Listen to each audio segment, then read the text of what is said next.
Okay, so just done a running clinic with Mark Abbott here. Mark is from Top Fitness.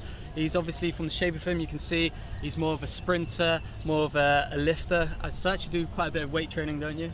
Yeah, I weight train 4 or 5 times a week. Yeah. So it's a lot more than you do, right? Yeah. So a lot different to me. Obviously, we're kind of complete opposites in that regard.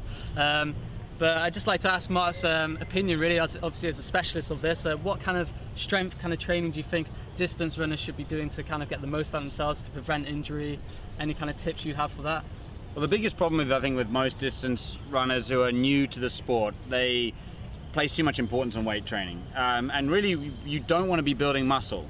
You want to strengthen the muscle but not build it. Now, a lot of that is down to the diet, but you also don't want to be getting a fast twitch muscle fiber when really what you want is really good slow twitch muscle fibers for a long distance. So I would say long distance runners predominantly using body weight movements, for a lot of core stability. Yeah, for sure. So during the clinic I was recommending a lot of planking and some leg raises and things like that, as well as for some people to stand on a bed just while you're watching TV on one foot, and it'll strengthen up the muscles around the ankle.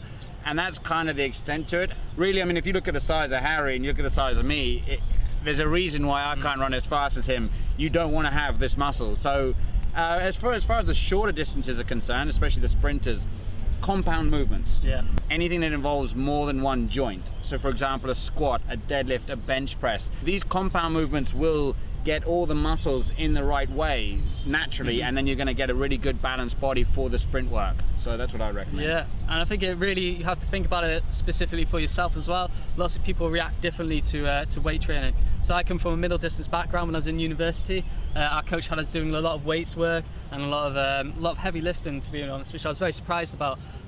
Initially I found a definite improvement with this, but what happened for myself, and obviously you can imagine what a lot of the boys look like. There are a lot of long distance, middle distance runners, really scrawny, really slim. And myself, I'm quite small and quite naturally stocky. I'm not saying I'm a big guy, but I put muscle on a lot easier than these other people. So you have to think what's specifically best for you. For myself, what happened to me, I put 10 kilograms of muscle on really quickly and just slowed down for the whole of that season. Whereas the other boys put on maybe 1-2K of muscle. That was really what they needed to get faster, to get stronger. So think about what's specific to you. And if you're a distance runner, I definitely recommend just sticking with the body weight stuff for now. If you're not doing that already, then you shouldn't even be thinking about lifting weights. If you're not doing a regular routine of body weight exercises and the core routine already, then just skipping straight to the heavy stuff. Really weight training, weight training is when body work becomes too easy. So for example, if you're trying to build size on your chest, if you can only do 10 push-ups, you're in the right range to build size.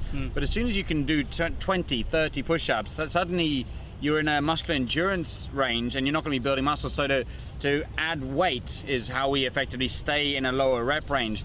For an endurance athlete, again, it seems to me a bit of a strange thing. And as Harry was saying there with building the muscle, everyone has different myostatin levels, everyone has a different propensity to put on muscle, and that's a person by person basis.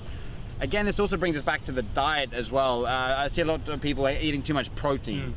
If you're a runner like Harry and you're going in the longer distances, minimalize the weight training, really be focusing on your running, body weight exercises, and really dial that diet in with high carbohydrate, good source of carbohydrates, low fats, and medium to low protein. Great, well thanks Mark, really useful tips.